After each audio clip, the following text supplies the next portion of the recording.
Hi everybody, Andy here with eTrailer.com, and today we're going to take a quick look at this quick disconnect kit for your BrakeMaster airline.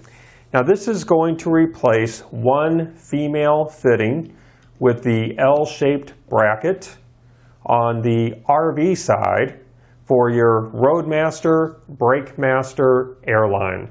Now on your screen I am including the model numbers of the BrakeMaster that this came with, and this fitting is exactly like the one that you are needing to replace.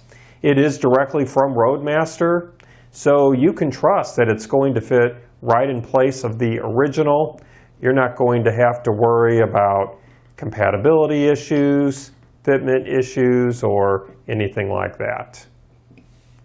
And as you no doubt already saw, this does include the weather cap, and you can see that it is tethered here with this cable.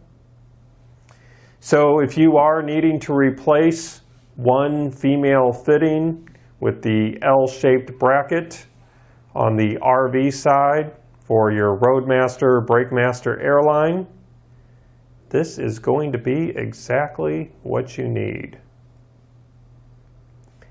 Well, that's going to conclude our brief look today. I do hope that it was helpful for you.